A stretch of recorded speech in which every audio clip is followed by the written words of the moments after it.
You mentioned po in the previous committee hearing that some of the officers or officials of Whirlwind Company and perhaps the Lucky South 99 do not and cannot speak English. Am I correct? Yung pong pagkakaintindi ko, hindi lang po sa Lucky South, pero sa karamihan po ng mga Pogo. Kasi sila po talaga nagpapatakbo noong electronic casino na binobroadcast sa China. So, would you know, Mr. Chair, Secretary Roque, does Cassandra Leong, the representative of Lucky South 99, know? Can she speak English and understand English? Well, ang pagkakakilala ko po kay Cassandra, siya po ay marunong mag-Chinese, nag-aral po sa China, at siya nga po ay translator para dito sa mga Lucky South. So, pwede po siyang magsalita ng Tagalog or English, no? Opo. Opo. So, that does mean that Ms. Cassandra Ong can communicate directly with the Chairman Altenco or PAGCOR? Pwede po. Pwede. So, ibig sabihin po, hindi na ho kailangan, Mr. Chair, that Cassandra Ong does not necessarily need your assistance to go to PAGCOR and have that meeting in relation to the RERs that they need to pay. Am I correct? Kailangan po kasi nung mga panahon na yon, ang representante ng Lucky South sa PAGCOR ay si Mr. Dennis Conana.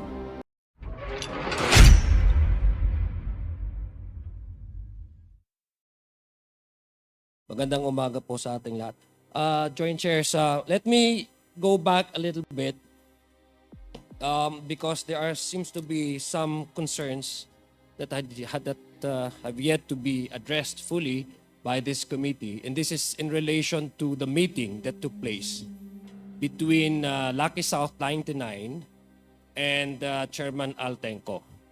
The meeting that happened in the presence of the former Secretary Harry Roque. Mr. Chair, I have clarifications. Maybe go deeper into that and maybe go a bit in details, Mr. Chair, because I think personally I have some issues that I need personally to be clarified with. So, Mr. Chair, before I ask these questions, may I know from the Joint Chairs, do you allot time limit for each of the members who wish to ask question? Because in the previous meetings, Mr. Chair, I happened to Yes, still we have like 5 minutes, Congressman Adjon. 5 minutes, then we can ask for an additional extension. Thank As a you. matter of fact, we have just like a few representatives who wanted to ask questions, but most likely we will be extending it. Thank you. Depends on the question that you'll be asking. Go ahead. Thank you, Mr. Chair. Now, I know these questions have already been asked to former Secretary Roque, but allow me, Mr. Chair, to further clarify the details that happened in that particular meeting. Mr. Chair, Attorney Roque, magandang umaga po. Yes, Good morning, Mr. Chair. Magandang umaga po. You mentioned po in the previous committee hearing that some of the officers or officials of Whirlwind Company and perhaps the Lucky South 99 do not and cannot speak English. Am I correct? Yung pong pagkakaintindi ko, hindi lang po sa Lucky South, pero sa karamihan po ng mga Pogo. Kasi sila po talaga nagpapatakbo noong electronic casino na binobroadcast sa China. Kaya rin po nagkakaroon nga sila ng mga Pogo hubs para Yes. hindi na sila makahulubigo Yes, po. yes, Mr. Chair. If I may be, if I may request Secretary Roque to just answer this representation with yes or no, kasi natanong naman. So yes, I took that as a yes. No? So would you know, Mr. Chair, Secretary Roque, does Cassandra Leong, the representative of Lucky South 99, know? Can she speak English and understand English? Well, ang pagkakakilala ko po kay Cassandra, siya po ay marunong mag-Chinese, nag-aral po sa China, at siya nga po ay translator para dito sa mga Lucky South. So pwede po siyang magsalita ng Tagalog or English, no? Opo. Opo. So that does mean that Ms. Cassandra Ong can communicate directly with the Chairman Altenco or PAGCOR? Pwede po. Pwede. So ibig sabihin po, hindi na ho kailangan, Mr. Chair, that Cassandra Ong does not necessarily need your assistance to go to PAGCOR and have that meeting in relation to the RERs that they need to pay. Am I correct? Kailangan po kasi nung mga panahon na yon, ang representante ng Lucky South sa PAGCOR ay si Mr. Dennis Cunanan. Okay. So let me ask you, Secretary, Mr. Chair, how did you meet Cassandra Ong? Okay. And Gaya when ng was this and where was this meeting happen? Oo, natapos na po yung eleksyon, bumalik na po ako sa pribadong buhay at ako po ay promoting renewable energy projects. Isa po sa pinopromote ko talaga ay yung Sogod Power sa Cebu at kung hindi po ako nagkakamali, na-meet ko po ang isang representative ng kumpanya ni Cassandra Ong sa isang forum ng renewable energy. At linapitan po ako na meron silang interest kasi doon sa forum po yon nanindigan ako na contrary to the position of many individuals, ang renewable energy, ang solar po ay po pwedeng 100% foreign owned. Okay. So yun po yung konteksto na na-meet ko po ang kumpanya ni Cassie Ong. Yeah, so when did you first discuss with Miss Cassandra Ong about about you going with her to PAGCOR? When and where did this happen? Ay, sa same month of July na po, no? Kasi ang palaging kausap ko ay isang CEO ng kumpanya ni Cassie Ong na hindi naman po nasa Pilipinas, na lumilipad, umaalis. Mukhang MBA type of person po, kaya nga hindi kami nagtagumpay na makakuha ng investment sa kanila, no? So si Cassie Ong po ay, ang alam ko, empleyado lang talaga ng Whirlwind, no?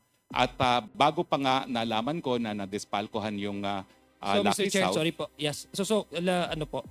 So gusto mga ko lang July straight- lang po. July Yes. din po. Same So- month po of July. So si Cassie Ong is the Cassandra Ong that you're mentioning. Opo, no? opo. Okay. Siya po yun, Mr. So Chair. when this first meeting, did she or I presume there were subsequent meetings happened, di ba? Because the first time that you met, sabi mo nga hindi siya connected with the PAGCOR license. Am I correct, no? Opo, iba Tama. po yung So representante. when did the Cassandra Ong approach you and discuss to you about the Pogo and maybe perhaps to accompany her, as you claim you represent the leasing, in this case Whirlwind Company? When did it happen? Buwan na rin po ng July. Doon po niya sinangguni sa akin na nalaman lang nila dahil nakatanggap na sila ng sulat po sa PAGCOR na naniningil ang PAGCOR. Would you know, Mr. Chair, Secretary, would you know kung saan ito nangyari? Yung pagmi-meeting po Yes namin? po, yung pag-approach niya po sa inyo. Oo, humingi po sila ng meeting sa isang restaurant dito po sa Resorts World. So she specifically requested you to go with her to PAGCOR? Well, ang sabi lang po niya, may problema kami. Ang totoo po niya, ng unang sangguni is, pwede bang idemanda si Dennis Cunanan? I'm sorry to have to say this dahil kilala ko rin po si Dennis Cunanan. No? Ang sabi ko, kumuha ka rin ng ibang abogado kasi kakilala ko si Dennis Cunanan, ang mga anak namin magkakaklase from K to 12 at kapitbahay ko pa. So ang sabi ko na lang is, well, humanap kayo ng ibang abogado pero ang solution naman sa problema mo, pwede naman humingi ng rescheduling of payment dyan sa pagkakautang po. So ang response po nyo dun sa request niya, I presume is sabi mo nga sumama ho kayo sa kanya no doon sa meeting na yon. So gusto ko lang po on record, Mr. Chair, what was the exact response that you gave her when she approached you about these problems of hers? Well, ang pag-contact po niya sa akin is anong gagawin kasi na-dispalkohan daw yung kanilang lessee na Lucky South, no?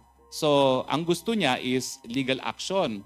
Ang sabi ko, hanap po kayo ng ibang abogado kasi kakilala ko po yung rinireklamo ninyo, no? At masama dahil kapitbahay ko pa. So ang sabi ko, baka matutulungan ko naman kayo na magkaroon ng rescheduling of payment dahil pumapayag naman ang mga gobyerno sa rescheduling of payment, lalo na kung hindi naman talaga consistently masama ang payment record. So at this time, when you met her and asked you, Mr. Chair, Secretary Roque, of these perhaps legal advices, were you already employed by Whirlwind Company?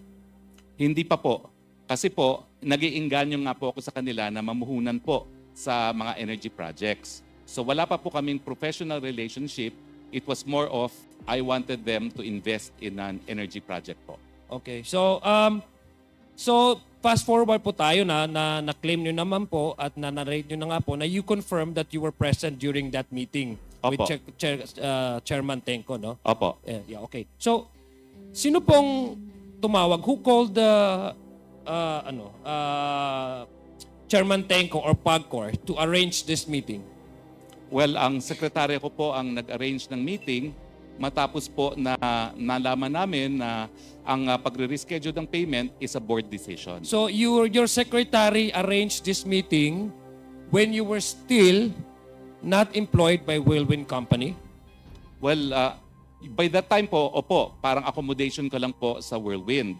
At that time po, wala kaming professional relationship other than patuloy ko pong iniingganyo sila na mamuhunan doon sa energy project. So gusto ko lang pong malinawan dito, Mr. Chair, si Cassie Ong approach you, you do not have any legal or professional relationship with her and told you about her problems with Mr. Dennis Cunanan, and you were not employed at that time during this meeting by Whirlwind Company, and yet you extended the effort of contacting PAGCOR to set up that meeting. Am I correct?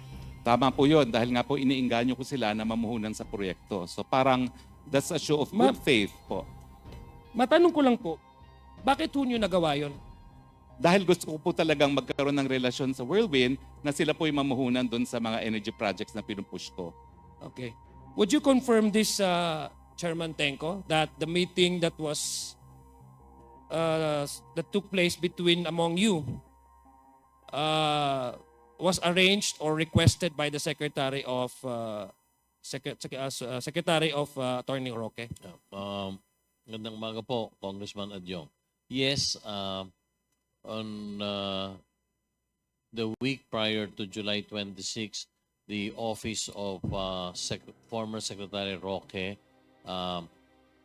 got in touch with my office, and they were requesting for a meeting if it was possible for former Secretary Roque to meet me. So you confirm. I confirm. Yeah, okay, sige. Congressman Adyong. Secretary, at the time of you and Cassandra's meeting with the Chairman Altenco, alam ko naman on record na sabi dito, but I just want you to confirm, how much was Lucky South's payables to PAGCOR? Well, ang pagkakaalala ko po ay $500,000 po. And would you know what these payables are for?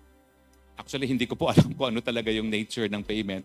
Ang alam ko lang na dispalkuhan, di umano, yung kanilang kliyente na Lucky South, and may demand letter yung PAGCOR na magbayad. Okay, so so did you tell Cassandra Ong, since sobrang bait nyo naman, in-approach na po kayo, at tinulungan nyo po siyang magkaroon ng meeting with Chairman Tenko, this is even prior to your prior to the hiring ng as legal agent at legal representation ng Whirlwind. Nasabi niyo po ba how would you be able to, for the Lucky Strike to be able to settle these problems with PAGCOR, their problems with PAGCOR? Well, ang sabi ko po, pwede naman humingi ng rescheduling of payment. Pwede naman nabayaran ng gives yung pagkakautang at pumapayag naman po ang mga korporasyon dyan. So nasabi din yung po pa, Secretary Roque, that they need to pay these RERs to PAGCOR in order for them to renew their license? Well, yun nga po ang concern nila kasi nagulat sila na may pagkakautang sila at syempre, pag nagkaroon ng pagkakautang yung kanilang kliyente, pwedeng malagay sa alanganin yung kanilang lisensya. So how did, Mr. Chairs, how did Lucky South 99 respond to that advice of yours? Hindi po ako nagbigay ng advice sa Lucky South. Alam na po ni Cassie ang consequences para sa Lucky South kung hindi mababayaran yung utang kasi nag-demand letter po ang PAGCOR. Sinabi na ng PAGCOR na kinakailangan magbayad sila, otherwise magkakaroon ng consequences sa kanilang lisensya. Pero wala po akong communication doon sa Lucky South. So hindi ko po alam kung anong response ng Lucky South. Yes, okay. So nagbayad din mo sila ultimately, no? Na-confirm po. I'm asking Chairman Tenko. Did they able to pay? Yes, they were able to pay, Okay. Congressman. Was there any payment scheme happen? Payment scheme? Yeah, payment scheme arrangement with the between PAGCOR and Lucky South 99. Actually, there was no payment scheme, Congressman Adjong. But on that same day of the meeting, they made a payment of $203,000 that showed that there was good faith on their end to settle. And then over time, I think matter of another 60 days, they were able to settle all their arrears with PAGCOR, Congressman. July. So took them about 6 months to pay off all the balance. So we're looking at close to $300,000 that was paid over time. So there was no payment scheme, but there was already a payment that happened. Yes, at the same. Was the arrears paid in full or was it in trans? It was paid in tranches because on that day, I would like to on that day itself, while we were in a meeting, a payment of $203,000 was made. So the balance was paid over time up to January 2024 already. Mr. Chair, Secretary Roque, I'm sure you know the nature of why Cassie Ong requested your presence in that meeting. Am I correct? Because she would not approach you if she wouldn't probably know that you have, you have some, at least your presence is really in need there. Kung sa ordinaryo na tao, hindi naman ho magsasama kung alam na walang impluwensya yung isasama sa opisina. Tama ho ba? So would you know, for example, did Cassandra Ong, I presume, told you about her problems with Mr. Cunanan? And ano po ba yung mga options na nasabi mo sa kanya apart from, say, for example, paying the amount that they need to pay to PAGCOR? Yung idea po na mag-arrange ng rescheduling para sa mga pagkakautang ay nanggaling sa akin. Dahil ang tanong nga nila is, anong gagawin namin? Nadispalkohan kami, pwede bang idemanda itong Dennis Cunanan? Ang sabi ko, humanap kayo ng ibang abogado, hindi ko pwedeng idemanda yan dahil kakilala ko yan. Pero ang alam ko, pwede namang ayusin yan sa pamamagitan nga na paghihingi po ng rescheduling of payment. So nanggaling po yung initiative ng rescheduling of payment sa akin na. At kampante naman po ako na papayag naman po ang PAGCOR basta nga lang merong show of good faith, no, na meron talagang intent to pay at ma-explain lang kung bakit sila na-delay sa pagbabayad dahil bago naman sila na-dispalkohan, wala naman silang problema po sa pagbabayad sa PAGCOR. Okay. Mr. Chair, at Secretary Roque, you confirmed the Attorney Fernandez testimony earlier in the previous meeting that you made the follow-ups with PAGCOR regarding the application of Lucky South 99. Am I correct? 3 beses po, 2 by text, 1 by telephone call. Pero yung telephone call ko po, hindi follow-up. It is only a matter of information na nakahanap na ang Lucky South ng abogado para gumawa ng MPTT na requirement po. Thank you po. Thank you. Sorry po, Secretary. I'm just wondering po, who requested you to make these follow-ups? Request po ako ni Cassie Ong kasi ang sabi po niya, hindi raw niya makontak si Attorney Jessa. No? At totoo naman po, doon sa mga tawag ko, talagang busy-busy si Attorney Jessa. So once po, para tanungin ko kung ano yung kulang pang mga documentation, kasi nga po, request ako ni Cassie na hindi raw niya makontak. So sabi ko, well, let's see kung makokontak ko naman, baka timing lang yan. So you're doing this, hired na po kayo as a lawyer of Whirlwind Company? Opo, nagsimula na po yung kaso kasi 2 weeks after the meeting on July 26, hinire na po niya kami para dun sa ejectment case at ang first task nga po namin is ma-prevent yung execution na inisyu ng Regional Trial Court ng Angeles. So alam niyo po Mr. Chair, John Chair, Secretary, that these follow-ups are by nature the lacking documents of Lucky South 99 that they need to comply with PAGCOR. This is directly in relation with their application apart from paying the RERs, their application as well for a license nung sa newly amended guidelines ng Secretary. So you would know, for example, of the nature of these follow-ups, that it pertains also for their application for the IGL license. Am I correct? Tama po yan kasi ang pinag-aawayan nga po yung possession dun sa lugar na ginagamit for POGO. So, concern na concern po si Cassie as the lessor of Lucky South na kung mawawala naman sila dun sa posisyon, wala na rin silang kontrata dun sa POGO kasi nga po, sila yung pinapaalis dun sa possession sa premises na ginagamit para sa POGO po. So after, yes po. That will Links be on your talaga siya. last question, Congressman Am I be Adjong. allowed to continue, Mr. Chair? Or Ah? Am I be allowed? So, what is the pleasure of the members? I will yield my time to Congressman Adjong. Okay, there's a yielding of his time. So, we'll be allowing Congressman Adjong to...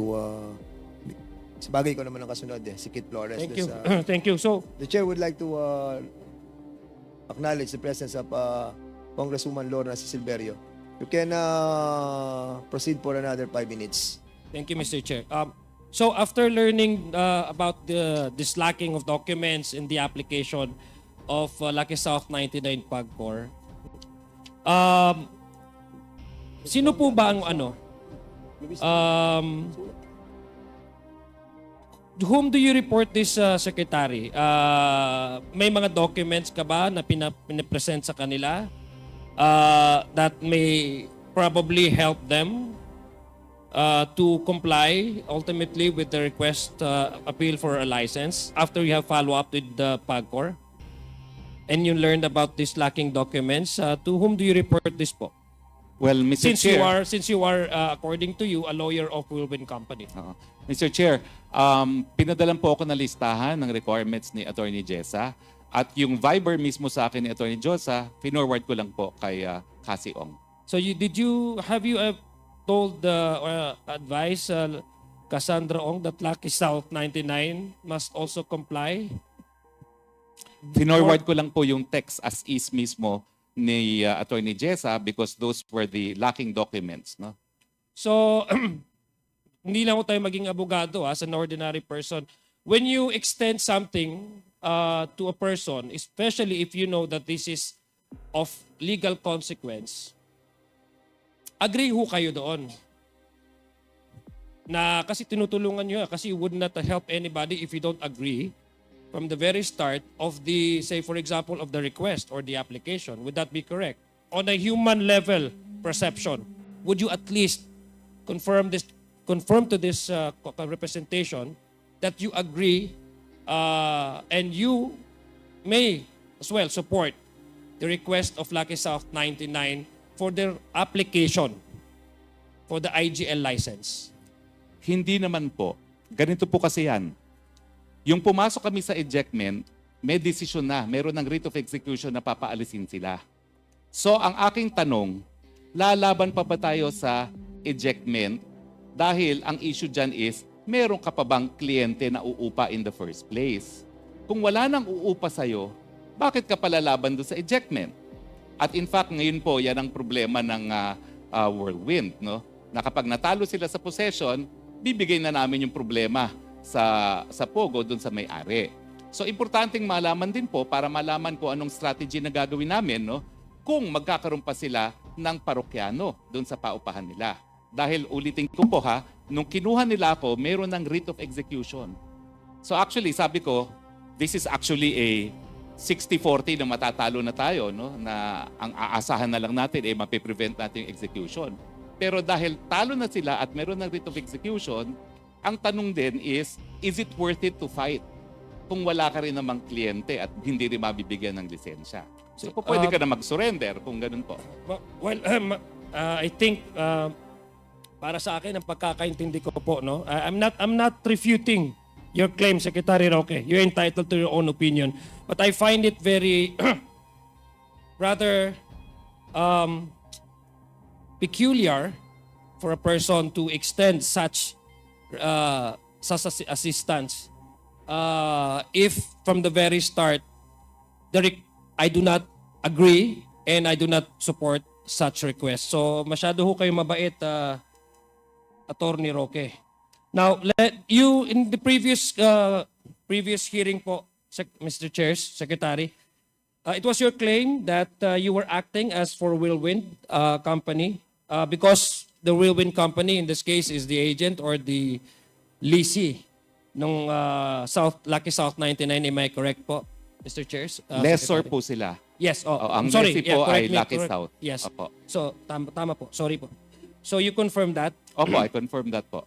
So, did you help either of these corporations prepare a contract of agency? Hindi po, kasi wala naman akong relasyon sa kanilang, wala po akong relationship doon sa contractual agreement between the lessor and the lessee.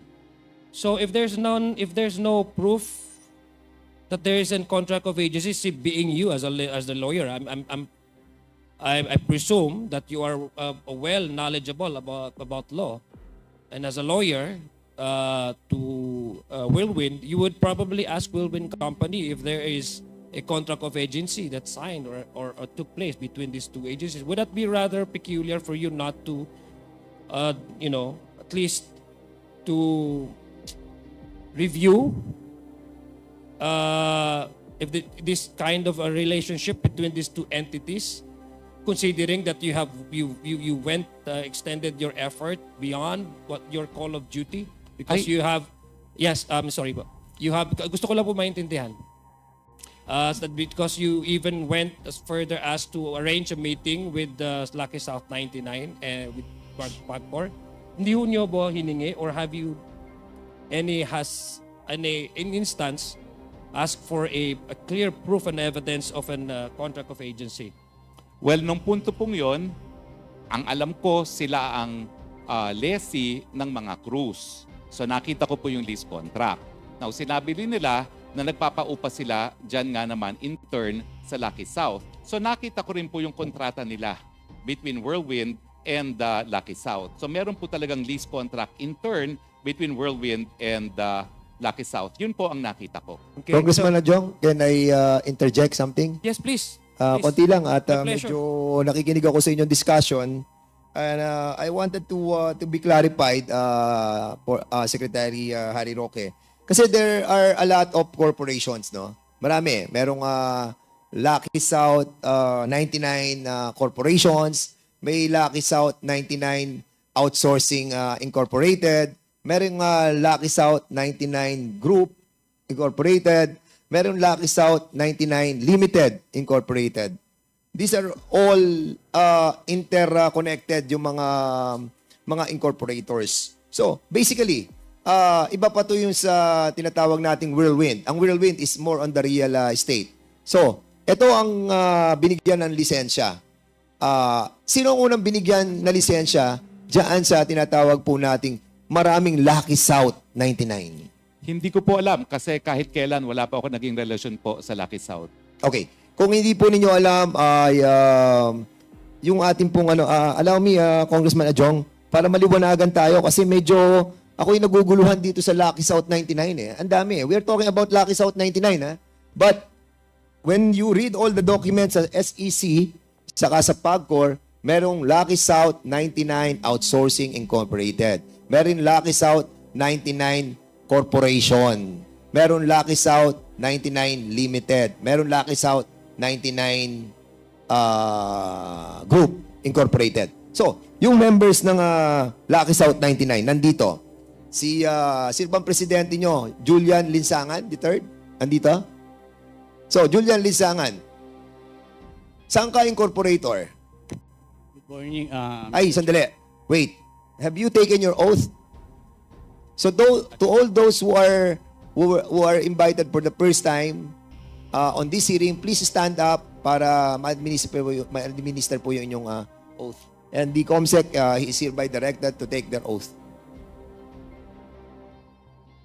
Please stand and raise your right hand. Those who are attending for the first time, do you swear to tell the truth, the whole truth, and nothing but the truth in this investigation?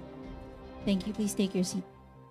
Okay, Julia Lisangan III. Saan ka incorporator? Good morning, Mr. Chair. Sir, actually, sir, we're not connected with Lucky South. Kami po yung You are not connected with... Lucky South po. Kami po yung na biktima ng identity theft ng Lucky South.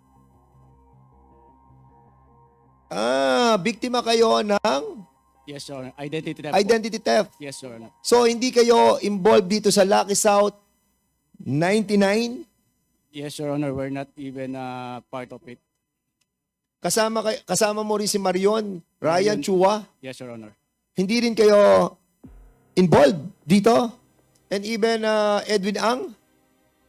Yes, Your Honor. And si Ronalyn Baterna. Ronalyn Baterna. Ikaw ang incorporator ng Lucky South 99, correct? Corporate secretary po. Corporate secretary ka ng anong kumpanya? Ng Lucky South Outsourcing. Lucky South 99 Outsourcing. Opo. So sa Lucky South 99 Outsourcing, kailan to ni-register sa SEC? Kasi Your Honor, ano po tawag dyan. Hindi ko po talaga totally trabaho yung hindi po ako na... Anong position mo sa Lucky South 99 Outsourcing Incorporated? Kasi way back 2019 po, receptionist lang po ako. Tapos parang 2020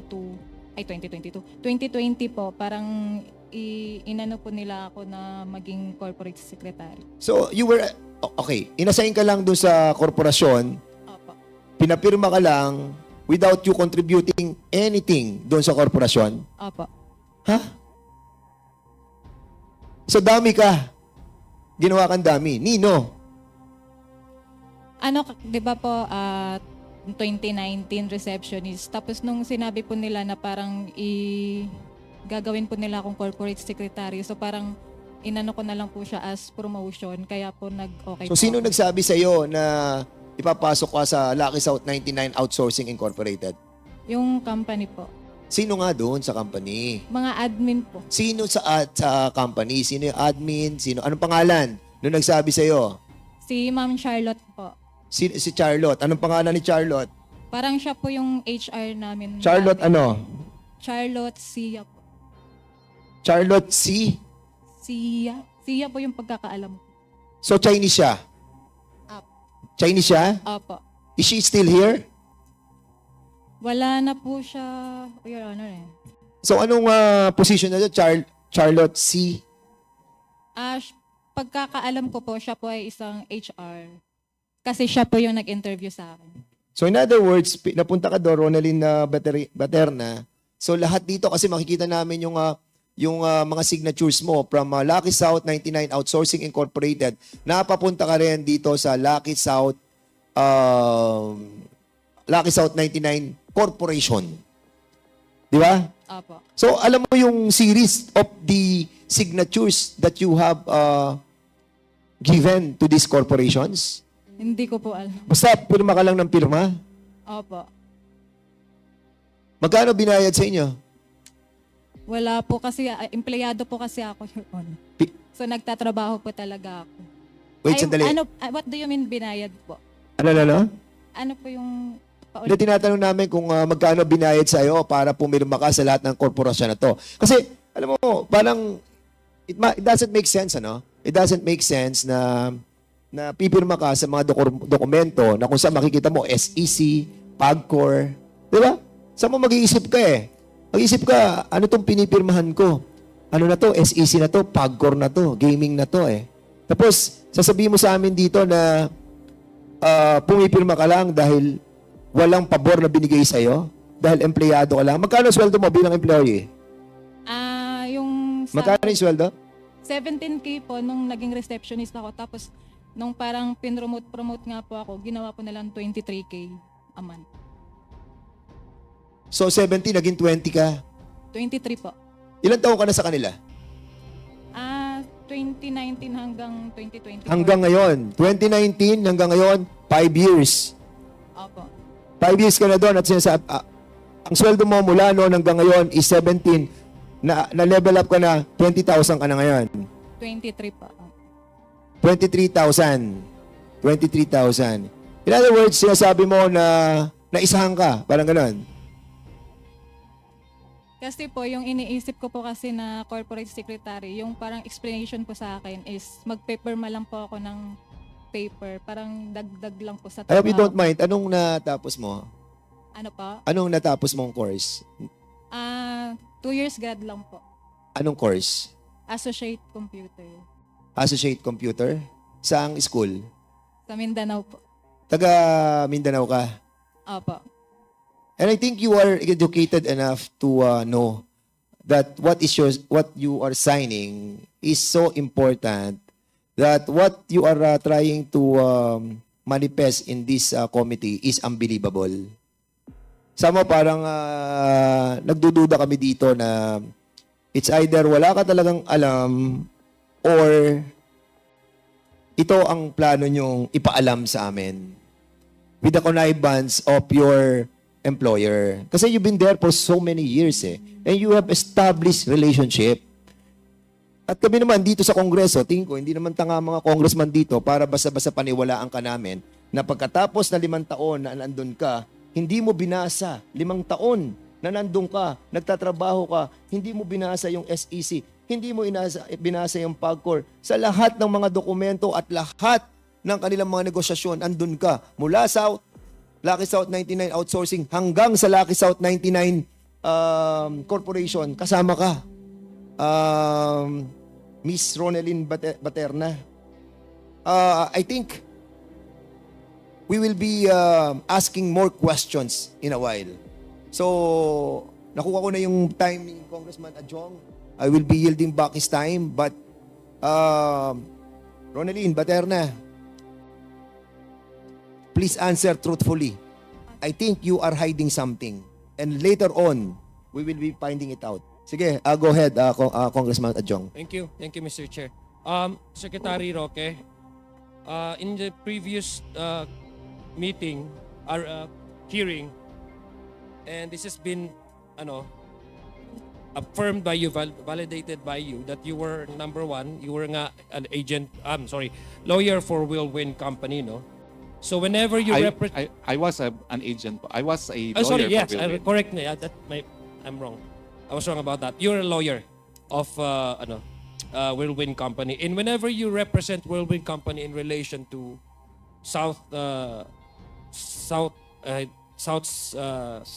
Lucky South 99, I'm sure part of that arrangement is naturally they will pay you for whatever representation you would make in the advantage or to the advantage of your client. Am I correct? Well, hinire po nila ako para sa kaso. So, I do not have a general retainers with them. I have a specific agreement to handle the ejectment case, no? Which started in the RTC of Angeles, and then we elevated the case to the Court of Appeals. So you never asked by Whirlwind Company to do extra services to their client because according to you, you're limited to that particular case? Yes po. As soon as So we bakit signed po? the client engagement memo, we were limited to handling that ejectment case. So bakit ho kayo nandoon sa meeting and why did you do some follow-ups? Well, as I said po, nung time na nag-meeting kami, hindi pa po kami hired officially for any legal engagement.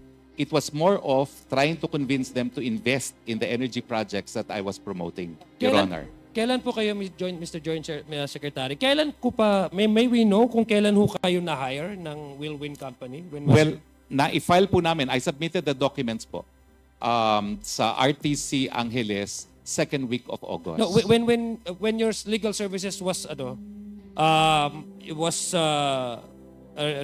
when legal services started with the Whirlwind Company, would you know what specific date was this? Well, there is a specific date, but I think it is 1 week before we filed the motion in the RTC of Angeles. Because when we found out what had happened, ang first remedy namin is to ask the RTC of Angeles to recall the writ of execution that they had already issued. I'm sure, Mr. Chair, Secretary, I'm sure you have a document, no?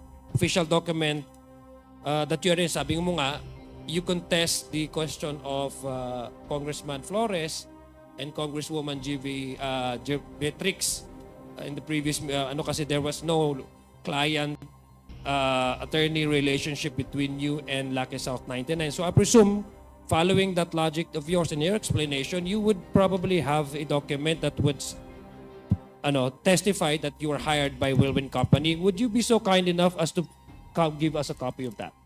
That is covered by attorney-client privilege, Your Honor. Okay, sige. However, I would like to add, Yeah, but since magbait ka naman, Secretary, kasi nag-extend ka ng extra effort, maybe we can also tap that humanity of yours inside you to provide this committee. It is not something that you should be hiding because you're entitled naman to accept any legal arrangement with any companies in any corporation. it is Am I not for correct? me. It is not for me, Mr. Chair. It is for the client. But as far as the attorney-client privilege is concerned, that's sacrosanct po in the legal profession. Now, Yes. I would like to add po na although it is true that there could be an attorney-client without a written contract and without payment of services, the Supreme Court and the Code of Canons of Professional Responsibility takes the perspective of the client on when the attorney-client relation exists. In Canon 3 of the said rules, of the said canons, the attorney-client begins as soon as the client reposes the confidence on an attorney to perform legal services. Now, but according to case law, in the first place, there must be a contract between the client and the attorney. There must be a meeting of the minds. Kaya nga pong sinasabi ko, although I represented an agent of Lucky South, that did not make Lucky South my client. Para rin po yung, since mga airlines, merong silang mga handling agencies, pwede kong maging kliyente ng handling agency na hindi ko magiging kliyente yung airline itself. No? So yan po talaga yung nangyari. No? So as I yes, said po, even if it were true that I represented Lucky South, ganun po ang trabaho ng abogado. Kaya lang, why will I say that I represented Lucky South na wala naman po talagang legal representation? Sige.